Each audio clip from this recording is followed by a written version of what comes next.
नमस्कार मंडळी, स्वागत आहे तुमचं माझ्या यूट्यूब चॅनलवरती.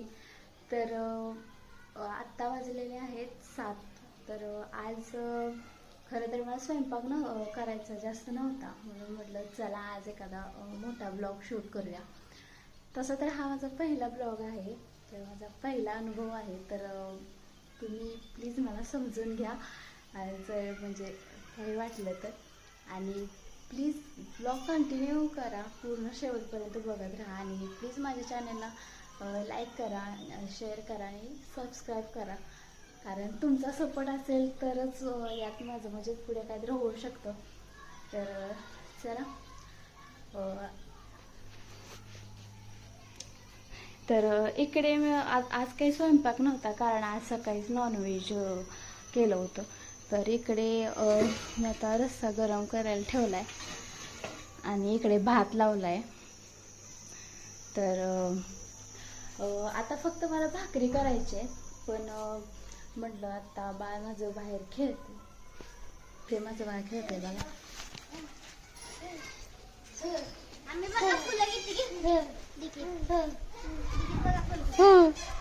काय करते? कुठं आणली ती फुलं बघू?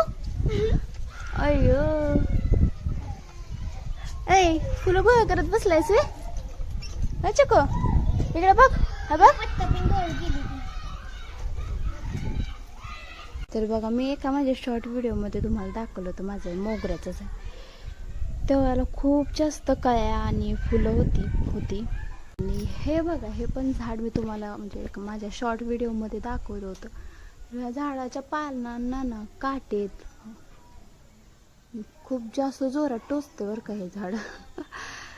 तर हे झाड नेमकं म्हणजे कशाचं आहे आम्हाला पण माहिती नाही. पण कोणी म्हणतंय सुपारीचं आहे, तर कोणी म्हणतंय खारकीचं आहे.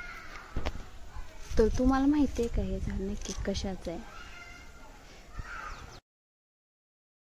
तर आत्ता ना संध्याकाळचे 7 वाजलेत, पण अजून पण इतका उजेड आहे ना की असं वाटतंय की आत्ताशी 5 वाजलेत.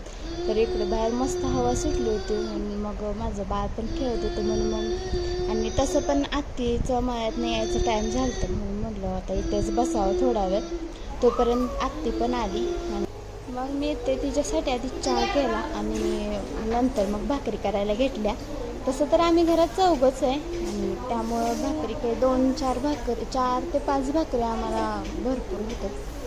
तर इकडे माझ्या भाकरी करायचं आहे, तोपर्यंत समर्थ इकडं छान मुलांसोबत खेळत होता.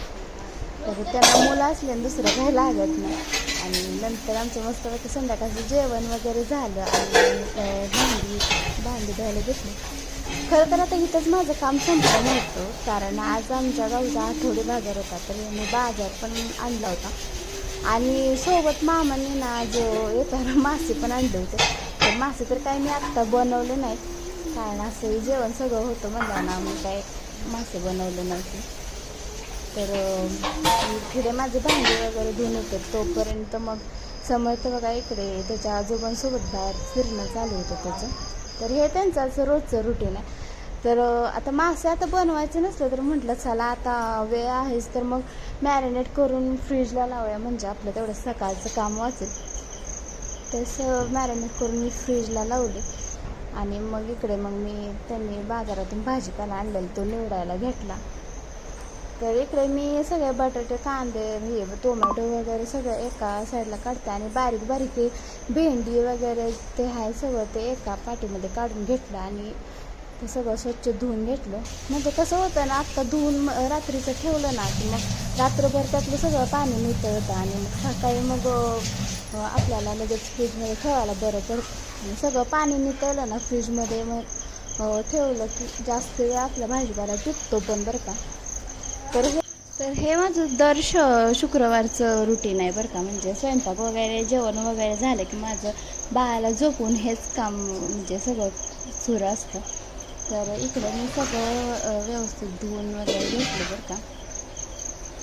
आणि त्यानंतर बघा आता हे सगळं व्यवस्थित ठेवून पाणी निथळायला मी ठेवलं. 2-3 वेळा मी हे सगळं स्वच्छ धुवून घेते आणि त्यानंतर मस्तपैकी असा किचन ओटा क्लीन करून घेतला. तसं तर मी रोजच किचन ओटा क्लीन करून घेते, म्हणजे सकाळी उठल्या ना स्वयंपाक करायला कसं मस्त प्रसन्न वाटतं.